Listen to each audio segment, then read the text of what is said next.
नमस्कार. निसर्गात ना प्रत्येक गोष्ट खरं तर एकमेकांशी जोडलेली आहे. झाडं असतील, प्राणी, हवा, पाणी. हो, अगदी.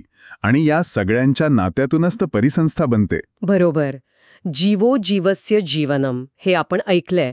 पण आज जे स्रोत आपल्याकडे आहेत ते सांगतात की हे नातं किती नाजूक आहे. खरंय. आज आपण याच पर्यावरण, परिसंस्था, मग त्यावर होणारे परिणाम आणि संवर्धनाची गरज यावर जरा सविस्तर बोलणार आहोत. हो, आणि ही चर्चा खूप महत्वाची आहे. कारण बघा, परिसंस्था म्हणजे फक्त सजीव निर्जीव घटकांची नुसती यादी नाहीये, नाही. तर त्यांच्यातली ती सततची क्रिया-प्रतिक्रिया आहे. पारिस्थितिकी म्हणजे इकॉलॉजी याच आंतरसंबंधांचा अभ्यास करते. म्हणजे अन्न साखळ्या, अन्नजाळी. हो, आणि नैसर्गिक चक्र सुद्धा, जलचक्र, कार्बन चक्र, हे सगळं पर्यावरणाचा समतोल साधतं.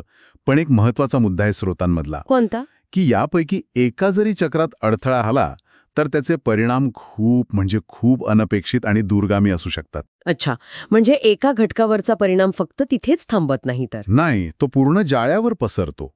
आणि हेच मानवी हस्तक्षेपामुळे जास्तच तीव्रतेने घडताना दिसते, नाही का? अगदी. वाढती लोकसंख्या, मग हे औद्योगिकरण, संसाधनांचा अतिवापर. यामुळे पर्यावरणावरचा ताण वाढतोच आहे. बरोबर. आणि या ताणाचा एक खूप गंभीर परिणाम म्हणजे प्रदूषण. हवा, पाणी, जमिनीचं, हे तर आपल्याला माहिती आहे. हो, पण स्रोतांमध्ये ना किरणोत्सारी प्रदूषणाच्या परिणामांवर जास्त भर दिलाय. चेर्नोबिल सारख्या घटना. हो. त्या फक्त तात्कालिक नसतात. किरणोत्सर्ग थेट सजीवांच्या डीएनएवर परिणाम करतो. बापरे.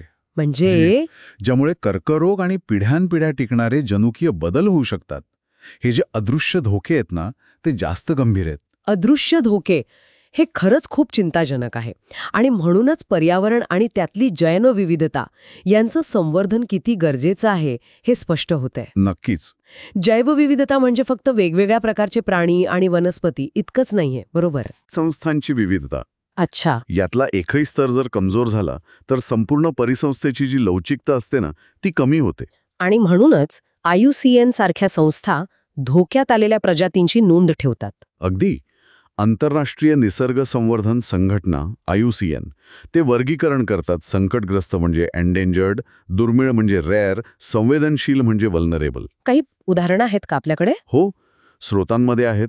लायन टेल्ड वानर आहे, रेड पांडा, आपला पट्टेरी वाघ, गीरचे सिंह, ही काही उदाहरणं. पण या धोक्याची व्याप्ती किती मोठी आहे?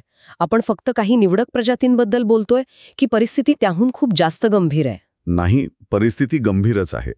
स्रोतांमधली आकडेवारी खरं तर धक्कादायक आहे. एकेकाळी पृथ्वीचा जवळपास 16% भाग व्यापणारी जी जैवविविधतेची संवेदनक्षम क्षेत्र होती, हॉटस्पॉट्स ज्याला म्हणतात, जिथे जगातली सर्वाधिक प्रजाती विविधता आढळते, ती आज फक्त 2.3%च उरली आहेत.